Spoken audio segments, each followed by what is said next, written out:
안녕하세요. 동국대학교 명예교수는 윤명철입니다. 저는 역사학자이기 때문에 여러분들을 만나는 것을 굉장히 기쁘게 생각합니다. 여러분들은 역사에 대한 관심을 많이 갖고 계시고요. 역사의 소중함을 이해하고 있는 분들입니다. 특히 이 방송을 보고 계시는 분들은 우리 민족의 역사, 우리 민족의 정체성에 관해서 각별한 애정을 갖고 계시죠. 저는 그래서 오늘 이런 자리를 매우 소중하게 생각합니다. 제가 누차에 걸쳐서 강의를 했었는데요. 오늘 강의는 이렇습니다. 여러분들이 보시는 것처럼 유라시아 세계의 이해와 한민족의 연관성이라는 주제가 되는데요. 여러분 어떻습니까? 유라시아에 관해서 많이 관심 갖고 계시죠? 저는 물론 관심이 매우 많습니다. 실질적으로 유라시아 전공자는 아니고요. 다만 우리 민족의 정체성을 찾는 작업의 일환으로 꽤 오래전부터 유라시아의 전적을 조사 또는 탑사를 했습니다. 그러다 보니까 유라시아 문제에 좀 더 깊이 천착하게 됐고, 그래서 최근에는 과거에는 동국대학교 내 유라시아 실크로드 연구소를 만들어서 제가 여러 가지 학술 활동을 벌였고요. 그리고 근래에는 이렇게 유라시아에 관한 책을 몇 권을 동시에 냈습니다. 이거는 2012년까지 제가 낸 저서인데요. 그 이후에도 책을 많이 냈고요. 특히 작년도에는 유라시아에 연관돼서 많은 책들을 냈으니까 한 70여 권의 저서가 있는 것 같아요. 그래서 여러분들이 보시는 것처럼 최근에 나온 책 중에 유라시아 총서는 이렇게 6권이 되고요. 1권과 2권은 총서에 해당하고 3, 4, 5, 6은 유라시아의 도시 부분인데 앞으로 이것을 확장시키다 보면 유라시아의 전 지역의 전 도시를 대상으로 제가 책을 출판할 겁니다. 그래서 이 작업이 끝나면은 여러분뿐만 아니라 세계에서도 유라시아를 좀 객관적으로 그리고 사실적으로 이해하는 데는 큰 도움을 받을 것 같아요. 그리고 오늘 이 자리에서 말씀을 드리는데 두 번째 오늘 강의 제목이죠. 유라시아 세계와 한민족이라는 책은 제가 무료로 보급하고 있습니다. 원래 이런 책들 자체가 해외 동포들에게는 무료로 보급하는 걸 목적으로 시작됐고요. 국내인들에게는 제가 바로 이 책, 유라시아 세계와 한민족이라는 책만큼은 무료로 보급합니다. 그래서 그동안도 무료로 보급해왔고 제가 오늘 이 주최 측에 이 파일을 드리면은요. 여러분들이 원하실 경우에는 이 주최 측에 연락하실 경우에 파일을 무료로 받아볼 수가 있습니다. 그리고 그 파일을 가능하면 많은 분들에게 무료로 전파해 주세요. 제 개인적인 생각은 우리나라의 많은 사람들이 유라시아 세계 그리고 유라시아 세계와 우리 민족과 연관성을 이해하고 공부하기를 간절히 바라는 것이죠. 이건 시집입니다. 시집이 제가 14권의 시집이 있는데 이 6권은 주로 유라시아랑 연관된 겁니다. 아무래도 제가 글을 쓰고 또 현장을 답사하다 보니까 이렇게 문학이라는 방법을 통해서도 유라시아를 알리는 것이죠. 참고해서 말씀드리면은 제가 고골에 관한 시집도 좀 많이 있습니다. 그래서 일반적인 시집 외에 역사와 우리 문화를 주제와 소재로 삼은 문학 작품들도 있으니까 여러분들이 추후에 관심을 가져주시면은 저는 정말 고맙죠. 제 경력 중에 일부를 말씀드리는데 저는 탐험을 많이 했습니다. 제가 이렇게 말씀드린 이유는 우리 민족의 첫 번째 특성을 저는 탐험 정신이라고 꼽고 있습니다. 많은 분들이 이렇게 정의를 하고 있어요. 우리 민족은 이를테면 정이 많은 민족이다. 또는 한이 많은 민족이다. 부터 시작해서 많은 것을 규정하고 있는데 그런 부분에 관해서는 저는 역사학자로서 동의할 수가 없어요. 그래서 상생방송에서도 꽤 오래전에 특강한 적이 있고 책으로 나온 적도 있지만 저는 민족 문제부터 시작해서 민족성을 다시 거론했는데 그 첫 번째 특성 중에 하나가 바로 탐험 정신이라는 겁니다. 인간은 원래가 탐험적 동물이고요. 특히 우리 민족이 이 땅에 정착하기 전까지는 지구상의 어떤 집단보다도 더 적어도 못하지 않을 정도로 탐험 정신이 충만했는데 유감스럽게도 언제부터이겠습니까, 여러분? 여러분 생각에는 언제부터 우리 민족이 역동성, 모험성, 탐험성을 상실했겠습니까? 저는 우리 역사를 매우 긍정적으로 보는 편인데요. 다만 한 시대, 조선시대만큼은 비긍정적으로 보고 있거든요. 그래서 그 이전까지는 우리 민족은 매우 역동성 그리고 탐험 정신이 강했는데 실증하기 위해서 제가 많이 다녔습니다. 뿐만이 아니라 우리 민족의 역사 연구에 있어서 미진한 부분들이 있었는데 예를 들면 첫 번째가 해양입니다. 우리나라의 해양 활동이 활발했음에도 불구하고 우리나라 역사학에서는 해양을 주목하지 못했어요. 공식적으로 해양사를 처음 전공한 것은 저였고요. 그다음 또 한 가지는 만주 일대도 사실은 많이 다니지 못했습니다. 제가 91년도부터 중국을 드나들었고 94년도부터 만주 지역을 본격적으로 다녔죠. 95년대는 북만주 지역에서 말을 사고 말 타고 고구려의 두 번째 수도이지만 실질적인 수도였던 국내성 지방까지 내려온 적도 있습니다. 그 밖에도 제가 유라시아 전 지역을 직접 탐험하거나 아니면 탑사했기 때문에 유라시아에 관한 한, 동아시아에 관한 한은 보다 더 실증적으로 그리고 이제 처음에 입각해서 역사를 해석해 왔던 것이죠. 그러나 걱정하지 마십시오. 제가 실참했다고 그래서 너무 현장감이라든가 또는 제 감정에 빠지지는 않고요. 가능하면 역사학자로서 객관성 유지하려고 매우 노력하고 있습니다. 먼저 머리말을 보는데요. 첫 번째가 21세기 신문명의 도래라고 제가 얘기했습니다. 제가 부단히 얘기했던 겁니다. 새로운 문명의 도래한다. 필요하다. 그리고 이런 것들을 미리 예측하고 또 많은 분들이 그랬어요. 이를테면 20세기 후반부에도 우리나라에서 많은 신흥 민족 종교들이 탄생하면서 주장한 내용 중에 하나는 새로운 시대가 도래한다. 새로운 문명이 도래한다. 그리고 그것은 우리 민족의 독립 그리고 해방과 직결되어 있기 때문에 많은 이론과 사상들을 냈고요. 그런데 똑같이 지금 세기말적 증상 때문에라도 아니면 실제로 그렇습니다. 그래서 저는 부단히 새로운 문명의 도래 가능성을 예측했고 대안을 제시해왔는데 그 용어들이 여러 가지가 있습니다만 그중에 하나가 바로 오늘 유라시아와 직결이 된다는 겁니다. 그래서 제가 유라시아를 접근하는 것은 역사적 의미 이전에 이렇게 문명적 접근이라는 것을 말씀을 드리고요. 또 하나 이 세계 질서의 재편 문제를 제가 거론하지 않습니까? 많은 분들이 특히 우리 민족의 역사나 우리 문화에 대해서 자부심을 갖고자 하는 분들은 너무 고대사에 몰두합니다. 그리고 관념적이고 추상적으로 나가는 경향이 있는데요. 그것도 중요하지만 진짜 중요한 것은 현재고 현재보다 더 중요한 것은 시시각각 다가오는 미래입니다. 그렇다면 우리는 현재 모든 상황을 정확히 분석해야 되고요. 다가오는 미래에 우리 민족은 어떻게 생존할 수 있을까? 그리고 새롭게 재편되는 세계 질서 속에서 우리 민족은 어떤 역할을 할 것인가를 정말 정치하게 구체적으로 모색해야 되는데 그런 면에서 볼 때 사실은 이렇게 세계 질서의 재편 과정을 꼭 봐야 되고요. 저는 개인적으로 이런 것에 관한 글들과 책들을 냈고요. 그리고 요즘에서 좀 각광을 받기 시작합니다만 몇 년 전에 동아시아 영토 분쟁과 역사 갈등의 연구 이런 제목의 책도 제가 냈습니다. 물론 그전에 논문들을 발표했지만 그만큼 저는 역사를 접근할 때 단순한 것이 아니라 현재 미래와 직결되어 있고 역사는 인문과학에는 반드시 사회과학적 접근이 필요하다고 보는 것이고요. 오늘 강의 내용처럼 그러기 위해서는 말 그대로 자연과 실제적으로 그들이 살았던 삶, 터에 관한 구체적 이해가 필요해요. 예를 들면 고조선. 저는 원조선이라는 용어를 쓰지만 원조선만 하더라도 그들이 어떤 환경에서 어떤 생산 도구를 가지고 어떤 생산 양식을 구사하면서 어떤 집에서 무엇을 먹고 살았는가 이게 중요해요. 이것을 알아야지 그 사람들의 애정이 있고 그들이 정말 우리와 직결되어 있구나. 이걸 근거로 해야지 보다 더 책임감을 갖고 보다 더 애정을 가지고 우리 민족의 역사를 이해하거나 접근할 수가 있는 거거든요. 그리고 이제 세 번째는 유라시아 세계 위상과 역할인데 조금 이따 말씀드립니다. 유라시아 세계가 점점 더 중요해지고 있어요. 그리고 네 번째는 신문명 내 모델인데 핵심은 이렇습니다. 만남, 상생, 마음. 이거 오래전부터 우리가 늘 해왔던 얘기예요. 그래서 만남과 상생과 마음의 문제를 제가 거론하고 그다음에 마지막으로 이 유라시아 세계는 우리 한민족과 어떤 연관이 있을까 이걸 말씀드리겠습니다. 첫 번째 유라시아 실크로드의 가치를 제가 정리를 해드렸는데 마지막에도 제가 종합적으로 정리해드립니다. 참 미리 말씀을 드리는데요. 오늘 강의의 양이 매우 많습니다. 생각해 보세요. 유라시아라는 엄청난 공간이고 시간적으로 얼마나 길겠습니까? 그래서 엄청난 양이 될 수밖에 없는데 제가 압축했습니다. 그래서 가능한 한 고대에 관해서만 좀 압축을 했고요. 그리고 구체적인 사항들은 나중에 추후 기회가 되면 말씀드리고 오늘은 총론적 접근을 할 것입니다. 그래서 제가 드리는 말씀 중에서도 여러분들이 외우거나 그러실 필요 하나도 없어요. 그냥 흘러가는 대로 들으시면 됩니다. 아, 이렇구나. 이해하시면 되고요. 특히 제가 여러분들이 좀 기억했으면 좋겠다. 이런 부분은 빨갛게 칠했기 때문에 그 부분만큼은 위에서 보시면 될 것 같습니다. 많은 분들이 유라시아에 관해서 얘기하지만 통일적으로, 총체적으로, 전반적으로 얘기할 수 있는 사람은 저는 그리 많다고 보질 않습니다. 대신 저는 유라시아 전공자들과 달리 부분적으로는 그분들보다 못하죠. 왜?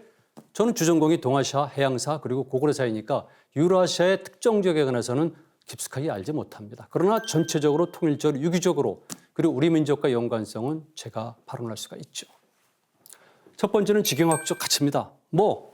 카자흐스탄만 하더라도 세계 9위의 매장, 석유 매장 추정량을 갖고 있죠. 우즈베키스탄은 천연가스가 있죠. 그 밖에도 많은 자원들이 있습니다. 또 지금 우리 경제가 매우 힘든데 우리가 당연히 상품 시장을 확보해야 되고요. 그리고 자원의 공급도 받아야 되고 그리고 인력도 수급을 해야 됩니다. 그래서 경우에 현재 우리에게 가장 가깝고 유일하고 정서적으로 통하는 것은 유라시아, 특히 중앙아시아 지역입니다. 그런 의미에서 필요합니다. 두 번째는 지정학적 가치입니다. 저는 확실한데요, 입장이. 저는 아무래도 중국이라든가 일본이라든가 러시아라든가 또는 주변 강대국에 관해서는 늘 우려를 하는 입장입니다. 그들과는 늘 협력 그리고 공존해야겠지만은 워낙 우리가 그들보다 약세했기 때문에 우려할 수밖에 없는 것이죠. 특히 최근에 들어서는 중국이 매우 급성장하면서 그들의 진위는 모르겠지만 적어도 우리가 불안감을 느끼는 건 사실이거든요. 그런 의미에서 민족 생존 전략의 입장에서 당연히 중국을 대상으로 해서 우리는 정책으로 뭔가 액션을 취해야 되는 거죠. 뭔가 정책을 개발해야 되는데 유라시아, 특히 중앙아시아 지역은 바로 중국을 배후에서 견제할 수 있는 기능을 한다는 겁니다. 잘 아시겠지만 중국은 14개의 나라들과 육지 국경이에요. 그리고 16개와 해양을 연결되어 있어요. 그리고 많은 영토 분쟁이 일어나고 있습니다. 범동아시아가 아니라 흔히 말하는 좁은 의미의 동아시아에서도 11개 지역에서 현재 영토 분쟁을 일으키고 있는 것이 중국입니다. 그렇다면 우리는 주변국들을 활용을 해서 중국에 대한 견제 정책을 취할 수밖에 없는 것이죠. 이게 잘못된 겁니까? 옳은 거죠. 당연히 그래야 되는 거죠. 체크 앤드 밸런스 기능을 해야 되는 거죠. 그리고 앞으로 우리 민족이 통일될 때 아시겠지만 우리 민족의 분단은 우리 때문에 들어온 것이 아니라 주변 강대국, 특히 일본으로부터 비롯된 측면이 강하거든요.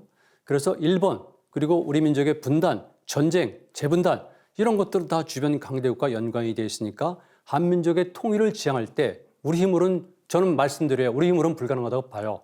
그러나 국제 질서로 활용하고 주변 각국들의 그 체크 앤드 밸런스 기능을 과거의 고구려의 광개토탱이나 장수왕처럼 전개한다면 그건 가능성이 있죠. 그런 의미에서 중앙아시아 지역은 우리에게 지정학적으로 가치가 있다. 그런 겁니다. 지문화적 가치, 우리 민족의 정체성을 많이 상실했잖아요. 확실하죠?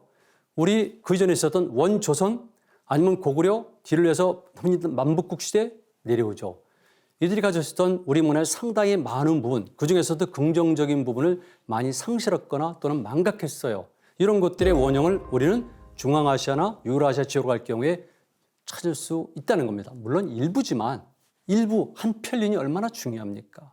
우린 그런 것들을 모아가지고 하나의 모자이크로서 큰 틀을 만들 수가 있거든요. 잃어버린 망각한 우리 민족의 정체성, 자식을 찾을 때 그것들을 우리는 중앙아시아에서 찾을 수가 있다. 유라시아에서. 그리고 우리 문화는 당연히 국제성을 띄웠죠. 조선조 500년의 역사를 갖고 우리 민족의 전 역사 과정을 규정하는 것은 잘못된 겁니다. 그동안에 우리 역사계가 또는 지금도 그런 관점을 유지한다면 그건 잘못한 거나 아니면 무식한 거죠. 전체를 봐야 되는 겁니다. 역사는 이렇게 전일적으로 통시적으로 봐야 되고요. 범공간적으로 이게 유기적으로 가야 되는 겁니다. 여기에 대한 이해가 없이 특정한 시대만을 골라서 특정한 사건만을 골라서 민족의 전 역사를 규정한다는 것은 역사의 기본을 모르는 것인데요. 제가 이런 말을 하게 되면 그걸 모르는 사람이 어디가 있어 이렇게 반문할지 모르겠지만 그렇지 않죠. 그리고 설사 안다 할지라도 인식하고 자각하고 학문의 방법론으로서 활용한 것은 차이가 있어요. 그런 의미에서 저는 이 자리를 빌어서 우리나라 지성계 그리고 역사학계에 대한 전반적인 반성과 또 깊은 성찰을 요구하는 것이죠. 그리고 지문화적 가치를 보면은 우리 역사의 국책선도 그렇지만은 여러분들이 보시는 것처럼 문화교류 말씀드려요. 그 다음에 무역 활발했죠. 주민들 간의 교류 활발했습니다. 나중에 말씀드릴 거예요. 우리가 유라시아 여러 지역과 중앙아시아 지역과 이렇게 혈연적으로 연결이 돼 있구나 아실 수 있어요. 그래서 제가 주민, 언어, 혈연, 문화 등을 잠깐씩 분석해 드리고요. 그리고 현재 및 미래적 가치. 그래서 이것도 말씀을 드릴 겁니다. 자, 너무 거시적으로 거창하게 나온 것 같은데요. 어떻습니까? 제 말씀을 들으니까 이 강의가 좀 흥미가 있는 것 같죠? 흥미 있을 겁니다, 분명히. 자, 유라시아라는 용어를 우리가 쓰고 있는데요. 정작 유라시아의 개념 자체를 모르고 있어요. 유라시아는 유럽 플러스 아시아입니다. 그랬을 경우에 당연히 누가 하겠습니까? 유럽과 아시아의 중간에 있으면서 유럽 국가가 되고 싶기도 하고 때로는 아시아 국가가 되고 싶기도 하는 그런 욕망을 가진 존재가 있죠. 러시아입니다. 그래서 유라시아란 말을 썼지만 그들이 쓴 유라시아와 우리가 사용하던 유라시아는 다른 겁니다. 서구 중심의 유라시아와 우리 중심의 유라시아는 다를 수밖에 없고요. 만약 제가 앞에 거론한 대로 지정학적, 지경학적, 지문화적 이런 가치를 추구한다면은 러시아 쪽 또는 서구적 개념의 유라시아가 아니라 우리적 관점에서, 즉 동아시아적 관점에서 유라시아를 개념을 규정할 필요가 있어요. 어떨까요? 자, 보세요. 제가 이렇게 7개로 나눴습니다. 이거 제가 나눈 겁니다. 자연환경 첫 번째, 두 번째는 종족, 언어, 역사상을 종합적으로 고려했을 경우에 7개로 나누는 겁니다. 권역으로 필드가 되는 거죠. 우리말로 하면 터가 되는 겁니다. 이거 중요합니다. 첫 번째 우리가 알고 있는 것처럼 극동, 한반도, 일본을 포함한 동아지중해 지역. 제 용어입니다. 동아지중해. 나중에 말씀드릴게요. 오츠크해. 그리고 두 번째는 바로 중국의 신장, 위구르, 자치구 등등등등 이런 지역들이죠. 두 번째가 이게 사람들이 착각하고 있는 거죠. 여러분 나중에 또 말씀드려요. 이제 중국적 사고, 중국적 용어, 중국적 한자, 중국이란 기호에서 탈피하셔야 돼요. 있었던 것은 우리가 인정하지만 그 잘못된 것은 우리가 수정을 해야 되고요. 이제는 좀 더 우리의 입장에서 새로운 기호를 사용할 필요가 있습니다. 기호. 한국 역사학계가 가진 한계 중에 하나가 기호의 가치를 모르는 거죠. 기호가 중요합니다. 그래서 경우에 서역이란 말도 문제가 있는 것이고요. 여러분들이 흔히 알고 있는 실크로드가 2번에 해당하는 것이고, 그다음 세 번째가 중앙아시아의 5개국과 아프가니스탄의 일부를 포함한 지역. 제가 빨간 표시를 했죠. 그만큼 중요하다는 것이죠. 센트럴아시아, 중앙아시아, 스탄 지역이죠. 더불어서 아프가니스탄 등등. 여기가 핵심 지역이 되는 거고요. 네 번째는 카스피아입니다. 극서락은 제가 말을 씌워놨거든요. 우리가 파이스트 극동이에요. 중간은 제가 극중이라고 그랬어요. 중앙아시아죠. 그리고 서쪽을 극서라고 그래서 이 전체의 가운데 있는 것을 극중이라고 봤었는데 극서의 카스피해, 남쪽으로 해서 그리고 더 가면은 더 블랙시, 흑해가 있고요. 그 사이에 있는 것이 카프카스 산맥이에요.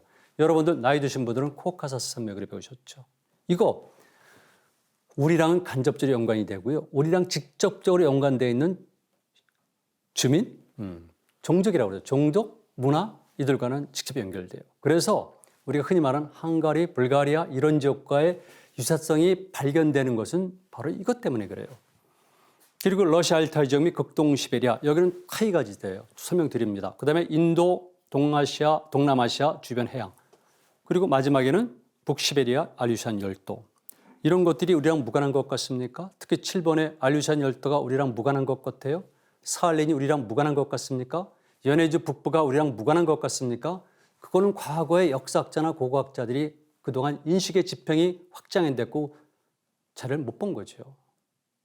이런 연구는 우리가 했습니까? 러시아, 일본인들이 참 많이 했죠. 저는 그래서 제3지대 문명권을 얘기하는데 자연환경이 이렇게 다양해요. 또 설명드립니다. 어떻습니까? 다양하죠, 자연환경이. 그런데 어떻게 감히 유라시아나 중앙아시아를 한 번에 얘기할 수가 있겠습니까? 만주도 다양한 자연환경들에서 5개로 저는 분류하고 있고요.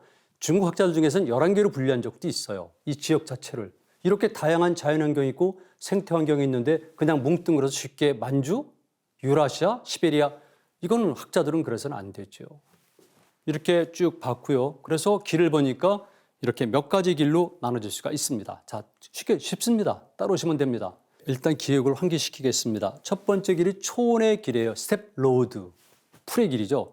그다음에 사막의 길, 이게 오아시스 로드인데요. 이게 여러분들이 알고 있는 바로 실크로드예요. 그리고 그것도 여러분 잘못 알고 계세요. 실크로드, 오아시스 로드가 얼마나 긴데요. 근데 여러분들은 중국령에 있는 실크로드만 실크로드를 생각하시고 실크로드가 마치 중국의 것이고 실크로드를 처음 개척한 것은 중국의 한적이고 지금까지도 중국이 전유하고 있는 것으로. 그건 팩트랑 틀려요. 사실이 아닙니다. 말씀을 드려요. 그다음에 머린 로드, 바닷길이죠. 특히 16세기 이후에는 이 유라시아에는 이 해양 로드가 머린 로드가 가장 핵심이에요. 우리도 마찬가지고요. 그다음에 타이가 로드, 툰드라 로드, 아이스 로드 이렇게 큰 길로 나눠져 있습니다. 좀 이따 지도를 보여드릴게요. 그리고 이렇게 다양한 지역으로 나눠져 있어요. 특히 제가 마지막에 강조한 것 있죠. 우리 문화도 그렇지만요. 특히 유라시아는 이렇게 농경의 정주성 문화가 있습니다. 스테빌리티형 문화. 그런가 하면은 이렇게 유목, 해양의 이동성 문화가 있고요.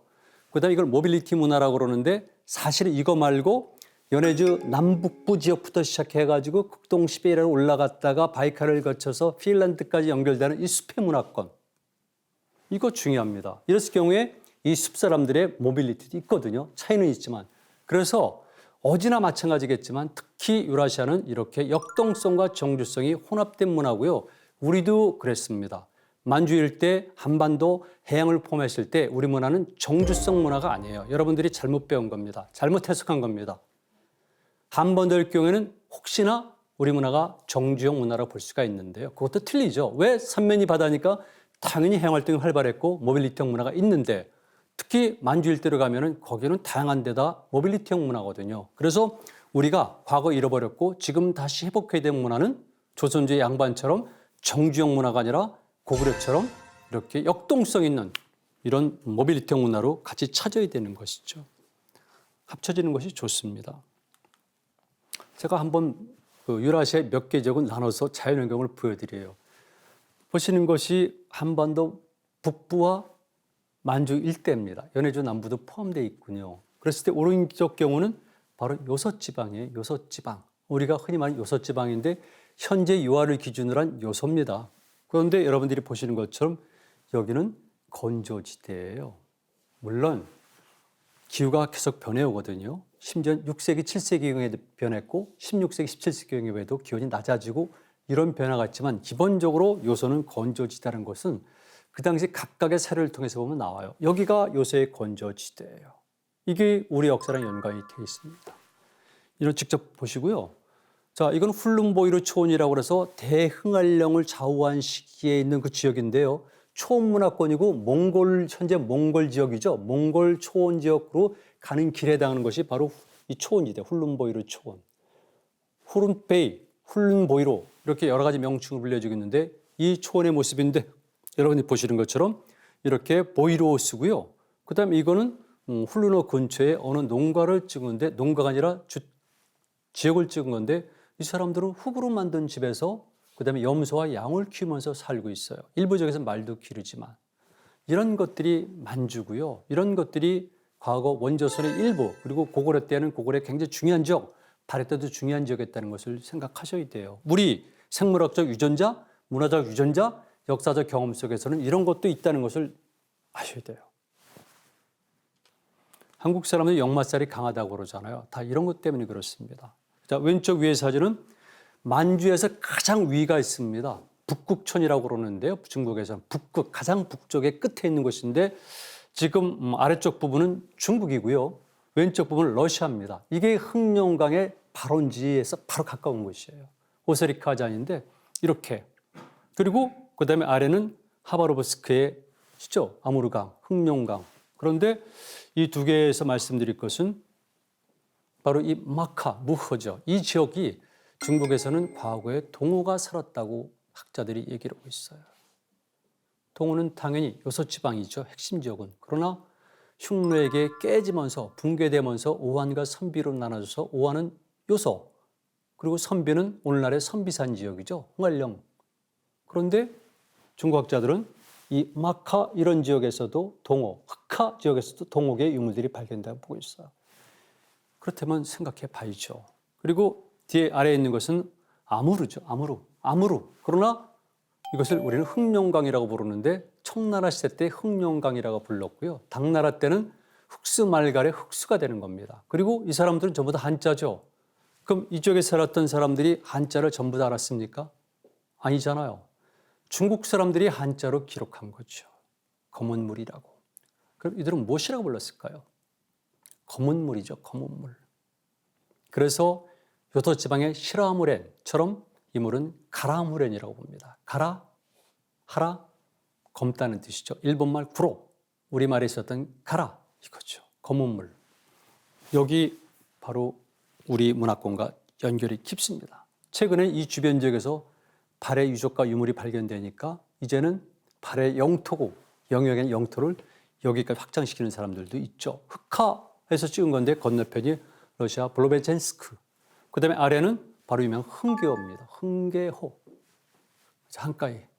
네. 흥계호입니다. 왜 이것이 중요하냐면은 바로 여기서 출발한 것이 우스리강이거든요. 그리고 여러분들이 보시는 것처럼 이렇게 말들이 풀을 뜯어먹고 있는데 우리가 말하는 솔빈부가 여기서 멀지 않습니다. 왜 그런지 모르겠지만 발해인들은 고구려나 부여는 중만주 이북이었었는데 발해인들은 말의 생산지가 바로 솔빈부예요. 우스리스크를 주변으로 한 지역인데요. 그러니까 이들이 여기서 말을 키우고 이 말은 육로를 통해서 압록강 하류까지 갔다가 압록강 하류에서 박작구에서 배 태워서 당시 산동지방에 있었던 고구려 유민들이 세웠던 제 나라의 이정기 세력에게 군마를 수출했던 겁니다. 그때 여기입니다. 이런 것들이 다 우리 역사 영역에 있었어요. 그리고 두만강 하구입니다. 왼쪽 위의 사진은요, 중국에서 찍은 건데 여러분들이 보시는 것처럼 왼쪽은 러시아 땅이고 오른쪽은 북한 땅입니다. 그리고 저는 중국의 사진을 찍었으니까 이렇게 세 나라의 국기가 있는데 왜 이런 말씀을 드리는가? 두만강 하구의 중요성입니다. 중국은 1대1로 전략을 추구했을 때 육로의 1대 거점, 마지막 거점은 시안으로 봤고 일로의 거점은 꽝쪽으로 봤었는데 지금은 쭉 연장돼서 바로 여기까지를 1대1로의 종점 출발점으로 보고 있어요. 이게 중국입니다. 역사를 단순하게 역사적 사실로 보는 것이 아니라 현재 미래를 위한 전략과 전술로 활용하는 것이 중국이에요. 우리 그렇습니까?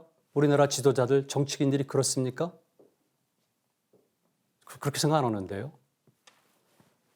그리고 아래쪽 사진은 제가 또 역시 러시아 핫산 지역에서 국경까지 가서 찍은 겁니다. 그러다 보니까 당연히 건너편은 북한이고 오른쪽은 중국이죠. 옛날 청나라죠. 여기 해결될 문제 많습니다. 제가 오늘 강의에서는 빼겠습니다만은 간도 문제, 녹tun도 문제 등등 아직까지도 해결할 문제들이 많이 있죠.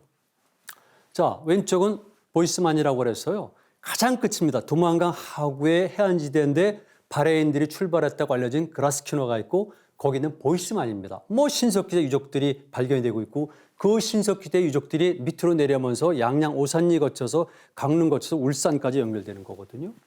그리고 오른쪽은 바로 지금 굳이 따지면 TSR이죠. 트랜스 시베리안 레일로드, 즉 시베리아 횡단 열차인데 고대적 실크로드의 개념에서 보면은 이거는 무엇이겠습니까? 타이가의 로드예요. 숲의 길의 출발점이고 종착점입니다. 이런 것들이 유라시아로 연관됐습니다. 그리고 소흥할령, 대흥할령, 소흥할령. 여기는 대흥할령과 달리 소흥할령은 주로 알타이어 중에서도 퉁구소를 사용하는 사람들의 땅이에요.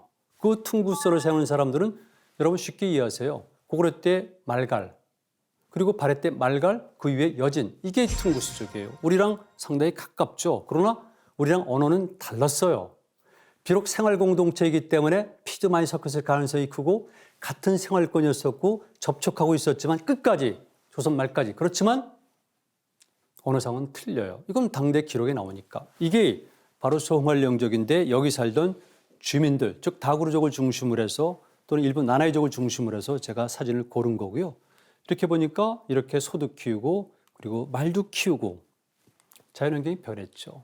자, 이제 갑니다. 알타이 지역입니다. 알타이 그러면 알타이 초원을 연상하죠. 알타이 산맥, 알타이 초원 그러는데 막상 가서 보면은 알타이 초원도 있지만 이렇게 산록들이 많이 있습니다.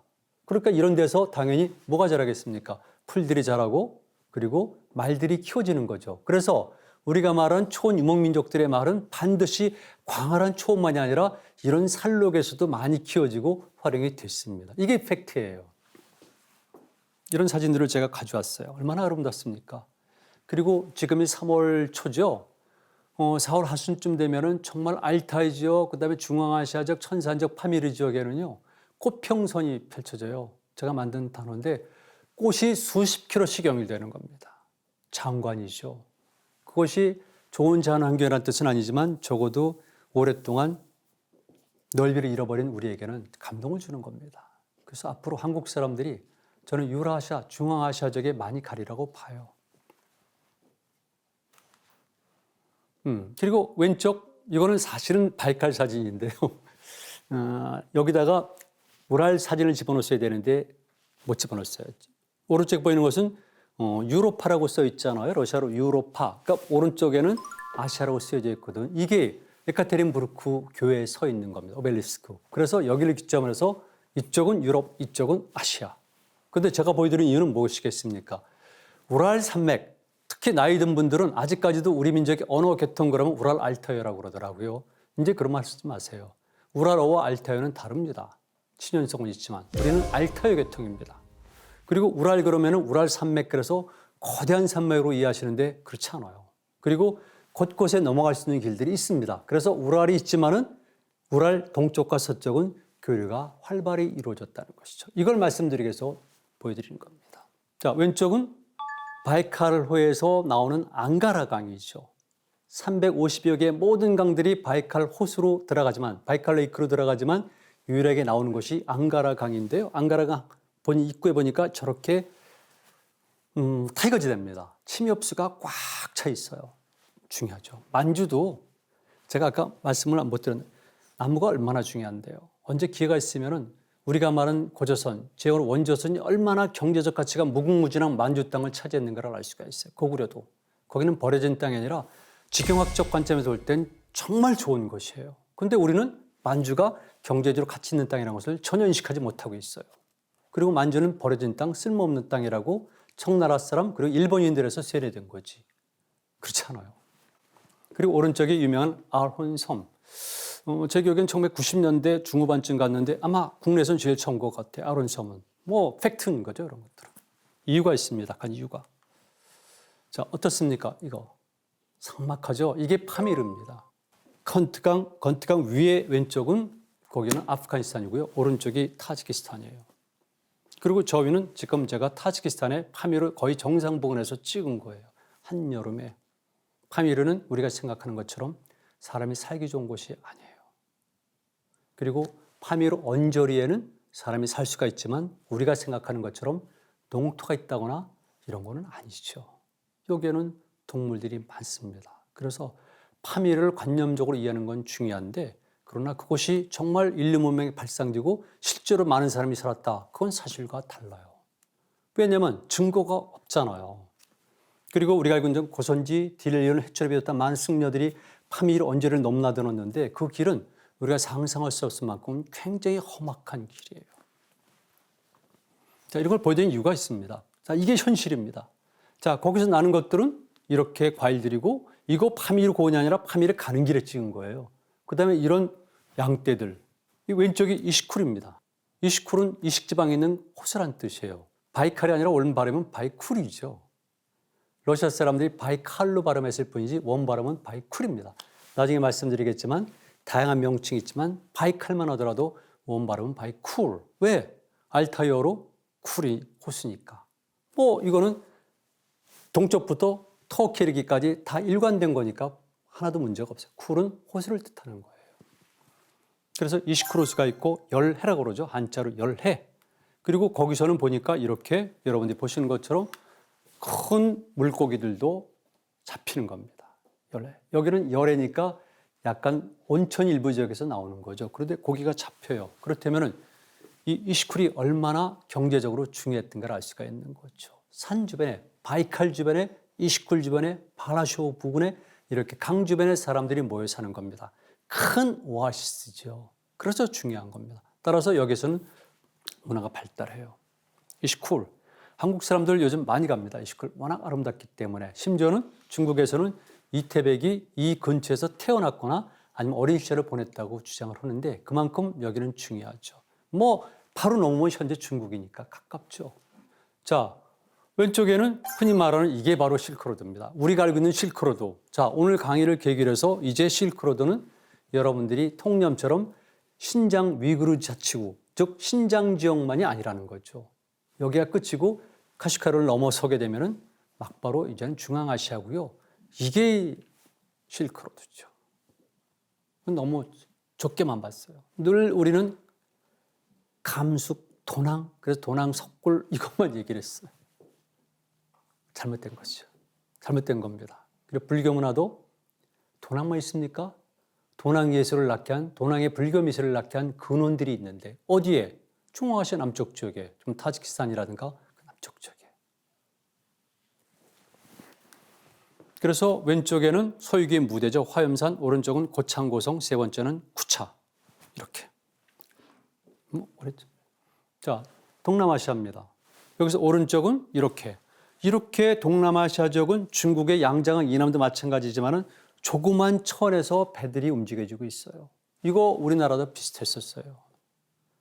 우리는 좀 잃어버린 겁니다. 잊어버렸고 1920년대 중반까지는요. 우리나라 대체적으로 모든 물류는 수운이었습니다. 해로, 그다음에 수로. 혹시 연천이라고 아십니까? 연천, 경기도 연천. 연천하면 고랑포라는 항구가 있는데요. 철책선이죠. 뭐 바로 김신조가 내려온 것이기 때문에 고랑포 있는 데는 사실 예전에 못 들어갔었죠. 그런데 고랑포가 일제시대 때는 화신백화점 지점이 있었을 정도예요. 무엇을 의미합니까? 임진강 물류망 때문에 그렇죠. 그 외에 뭐 많이 있습니다만 그만큼 이런데 우리 이런 것들 잃어버렸고 적어도 전근대 역사, 고대 역사, 흔히 말하는 원조선의 역사 이렇게 아시려면은 반드시 강의 존재를 알아야 돼요. 만주에는 지금도 큰 배가 다닐 수 있는 강이 60여 개가 있어요. 그 당시 때는 얼마나 많았겠습니까? 그렇다면 여러분들은 우리 민족이 기마민족 향수를 갔는데 틀립니다. 제가 역사학자로 분명히 얘기해요. 기마민들이 활동할 수 있는 구간이 있습니다. 그러니까 특히 고구려 같은 경우는 기마군단을 활용해서 최단도로 정책적 성공을 거둔 나라지 그들이 기마민족이 아닌 거죠. 해감이나며 덕분에 우리가 그렇게 맹신한 겁니다. 우리 그렇지 않아요. 기마민족이 아닙니다. 기마민족이라든가 기마국가를 했을 때는 거기에 해당하는 조건이 갖춰져야 되는데 그건 아니죠. 그래서 우리는 기마군단을 최단도 활용했고 뛰어나죠. 그런가 하면은 수렵 삼림문화도 발달했고 강문화도 발달했고 농경문화도 발달한 겁니다. 이게 우리의 모습이에요. 이제는 좀 구체적으로 역사를 이해하셔야 돼요. 이런 것들은 사료만의 문제가 아니라 역사 외에 다양한 학문들을 연구해야 되는 겁니다. 인문지리는 기본이지만 그 외에도 다양한 학문들을 해야 되고요. 현장 답사를 해야 되는 겁니다. 그래야지 실체를 파악할 수가 있는데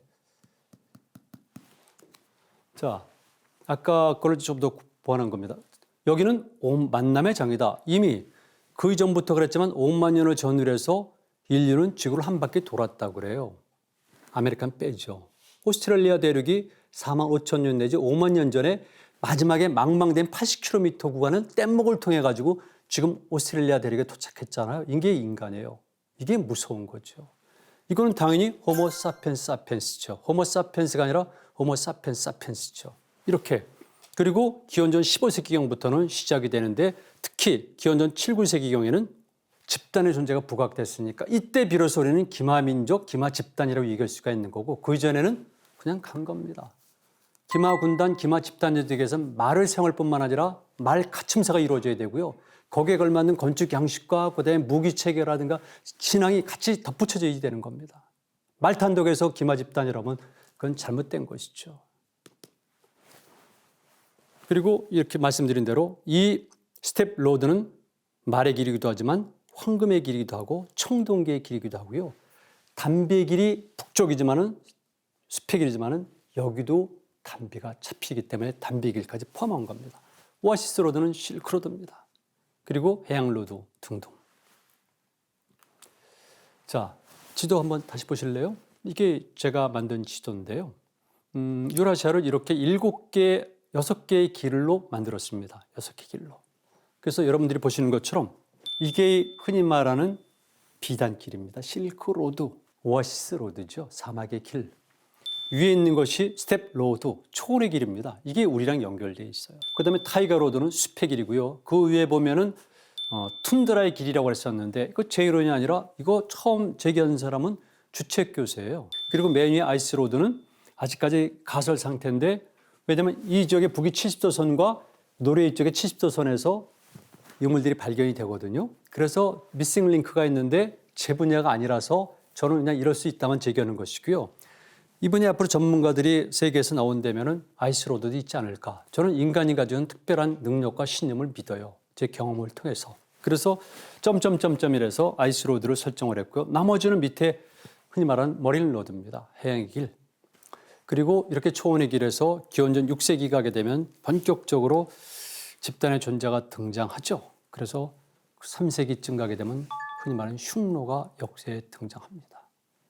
그 이전에도 흉노에 해당하는 종족들은 있었죠. 그리고 그 이전에 썼던 종족들은 중국 쪽에서 표현한 내용과 서양에서 표현한 내용이 다르죠. 그런데 일반적으로 스키타이라고 그러는데요. 이들과 흉노의 연관성에 관해서는 설왕설래한데 큰 틀 속에서는 스키타인들의 피가 흉노에게 전달된 건 분명해요. 이거 많은 그 논쟁이 있습니다. 그래서 이 흉노가 있는데 이게 역할을 크게 하는 것이죠. 자, 여러분 한번 보세요. 흉노인들이 활동했던 지역. 카자흐스탄의 알타이 산록이죠. 왼쪽, 오른쪽, 아래. 이렇게 말과 양떼와 그리고 꽃들이 많아요. 재미삼아서 한마디 할까요?